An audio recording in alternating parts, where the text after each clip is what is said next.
Deus, meus irmãos, é tomado por esforço, né? E como é bom a gente conhecer a palavra de Deus. Como é bom. Eu tenho vivido essa experiência também, né? Como aqui a gente não tem essa dificuldade de fazer a escola dominical de manhã, lá perto de casa tem uma igreja presbiteriana que eu participo com Sara da escola dominical. Às vezes dá preguiça de ir. Tipo hoje, amanheceu tudo chovendo lá em Aracaju. Eu disse, oh, meu pai do céu, eu vou ficar aqui. Contei umas 3 vezes, desliguei o despertador, aí eu fiquei. Eu disse, não, sim, mas eu tenho que levantar para cuidar das coisas, para não atrasar a rotina, né? As coisas. E aí eu fui. E como eu tenho sido abençoada, sabe, irmãos? Principalmente com os estudos da palavra de Deus.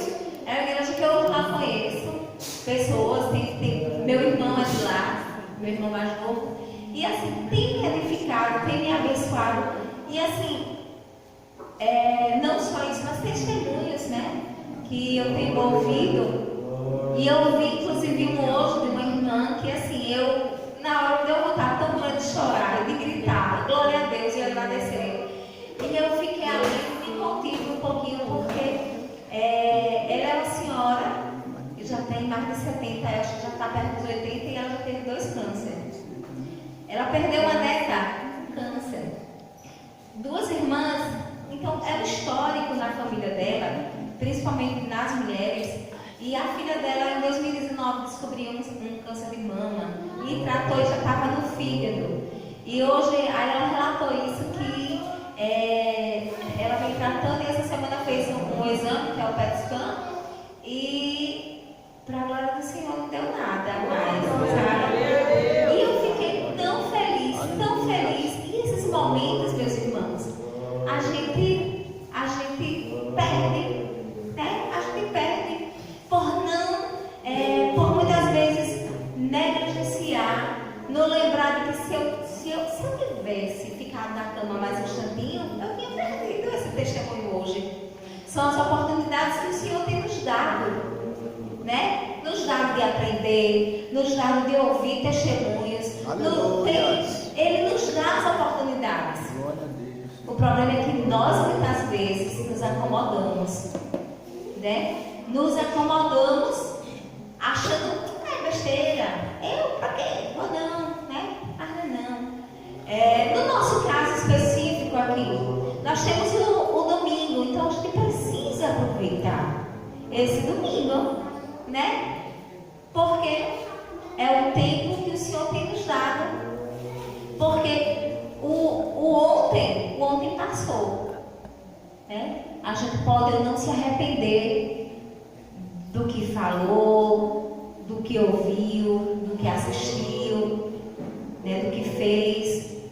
E o tempo passou lá atrás. Mas hoje a gente tem uma nova oportunidade. Né? Paulo teve essa oportunidade e ele fez o que imediatamente?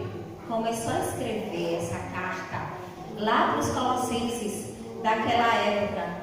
Veja que primeiro ele disse o quê? Que quando ele soube, ele imediatamente começou a orar, interceder pelo povo. E depois ele começou a redigir, incentivando os irmãos a permanecerem o quê? Firmes.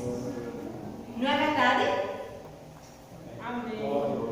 E aí ele vai relatando, né? Coríntios 1 vai dizendo sobre Cristo e sua missão, a missão de Paulo ao levar essa carta, né? Que era o quê? Para que o plano de Deus, como ele diz aqui no versículo 1:27, o plano de Deus é fazer com que o seu povo conheça esse maravilhoso, glorioso segredo que ele tem para revelar a todos os povos. E o segredo é esse: Cristo está em vocês. Amém. O que lhes dá a firme esperança de que vocês tomarão parte na glória de Deus. Né? É aquele texto que diz assim, quando Jesus disse assim: no mundo tereis aflição, aflições, mas tende bom ânimo porque eu. E ele diz o quê? E vocês também vencerão. Né? É o que Paulo, veja, Jesus falou lá, né? E Paulo está falando tempos depois. A igreja está dizendo: olha, o segredo é esse. Cristo está em vocês. O que lhe dá a firme esperança de que vocês tomarão parte na glória de Deus. Ele está falando isso sobre o reino dos céus. Mas para estar no reino dos céus, chegar à glória dos céus, nós temos que caminhar por um caminho. E esse caminho é o caminho que conduz à vida eterna, mas para que chegar, quando a gente está numa cidade estranha, se a gente parar e disser assim: moço, eu quero ir para o hospital tal, e se a pessoa chegar e disser assim: o hospital é para a esquerda, mas se ele disser para a direita, aí você depois vai ter que arrumar um caminho, né? A depender da cidade, né? Se lá em Salvador mesmo, então, se você perder uma daquelas rotas ali que chega a dar um nó na cabeça, né? Você vai rodar um bocado, né? Nessas cidades maiores. Não é isso? É verdade, você falou. Então, meus irmãos, a gente precisa aprender para que o quê? O que estava acontecendo mesmo? A notícia que chegou lá para Paulo é que estava acontecendo, estavam tendo falsos ensinos, né? E aí o que foi que aconteceu? Esses falsos ensinos estavam querendo chegar dentro da igreja.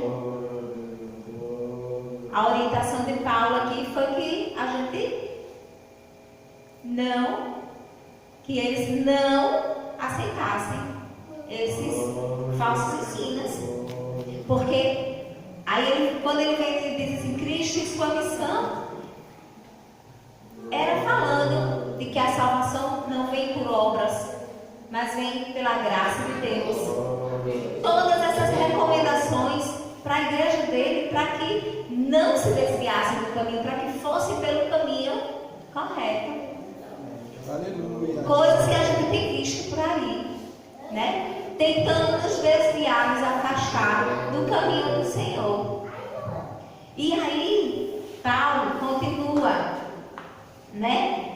Relatando a partir do capítulo 2, como é que é uma vida com Cristo, né? Como é que a gente deve viver, no capítulo 3 também, onde ele diz assim: a vida velha e a vida nova. E aí ele vai estar relatando como é que a igreja de Cristo pode estar vivendo, né? A começar em casa. Depois é lição de casa agora, viu? Só lembrando, vocês vão ter essa semana toda para ler o capítulo de Colossenses, tá certo? O livro de Colossenses. E aí tem uma parte bem, eu acho bem maravilhosa essa, no capítulo 3, quando ele diz assim: viver bem com os outros. É uma orientação prática do nosso dia a dia, né? Primeiro dentro de casa. Aí vejam lá o que ele diz assim: olha, esposa, obedeça ao seu marido, pois é o que você deve fazer por ser cristã. Marido, ame sua esposa e não seja grosseiro com ela. Filhos, o dever cristão de vocês é obedecer sempre ao seu pai e à sua mãe, porque Deus gosta disso. Coisas práticas do nosso dia a dia, né? Quando diz assim, a mulher tem um problema, né? Quando diz assim: mulheres, obedeçam aos seus maridos, né? Ai, meu pai. E aí tem horas que é difícil e tal, para umas e tal. Não, gente, é amor, sabe por quê? Tem uma outra versão que diz assim: maridos, ame a sua esposa como Cristo amou a igreja. E aí agora? De quem é a maior responsabilidade? De quem é? Não é ela viva. Porque como foi que Cristo amou a sua igreja? Olha,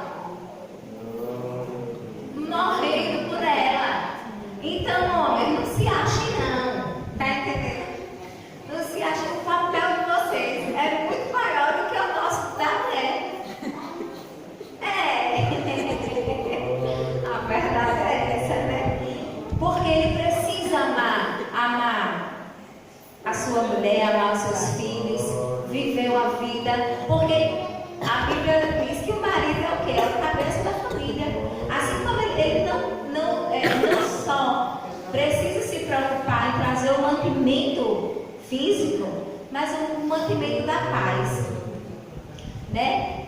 Ele, deixa eu dizer uma coisa a vocês homens, vocês são os responsáveis em chamar sua família, né? Homens, eu digo homens assim, que tem o temor do Senhor, e chamar, vamos meu filho, vamos ligar a televisão agora, vamos se reunir e estudar a palavra de Deus, né? Porque aqui na igreja é só um complemento,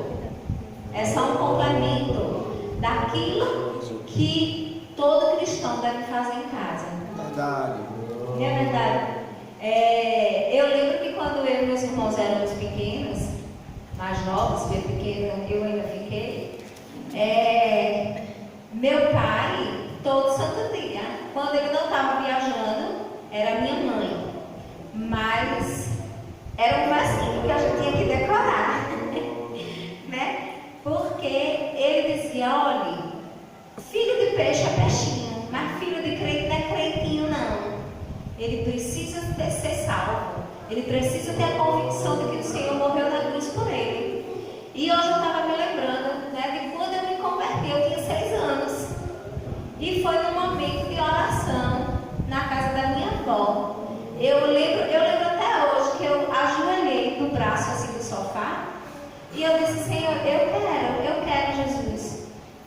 Ter o Senhor como meu Salvador. Eu não esqueço disso, meus cabelos eram todos enroladinhos, sabe? E eu lembrei assim, eu me vi naquela cena. Eu tinha 6 anos. Por isso que eu creio na conversão de crianças. Porque das tais ao reino dos céus. Amém. Mas, meus irmãos, precisa ter uma semente plantada. Eu creio nisso. Precisa ter uma semente plantada. E eu sei que isso foram os meus pais que plantaram. Certo? No dia a dia, na lida do nosso dia a dia. Essa foi a semente. E graças a Deus hoje, não só eu, mas como os meus irmãos temem ao Senhor. E os seus filhos também. Né? E esse é o papel, viu? Da família cristã. Aleluia. Né? E são recomendações que Paulo deu lá na igreja de Colossenses. Recomendações práticas. A palavra de Deus é prática. São ações. Né? Quando a gente diz assim, tem um versículo que diz Deus é amor. Vocês já ouviram esse versículo? Deus é amor. E o que é amor? Amor é ação. Vamos lá para João 3,16? Porque Deus amou o mundo de tal maneira que entregou, mandou, enviou seu único filho para quê? Para que todo aquele que nele crê não pereça, mas tenha vida eterna. Mas precisa ter o sacrifício de Jesus na cruz por nós. Aleluia. Né? E amor é isso. Redunda em ação. Paulo interessante. Você sabe, lembra que Paulo ele perseguiu os cristãos, né? Perseguiu e quando Deus pegou ele, pegou do jeito. E depois disso, o que foi que aconteceu? Deus foi usando Paulo para fazer essas recomendações às igrejas dele, de Cristo Jesus, que estavam espalhadas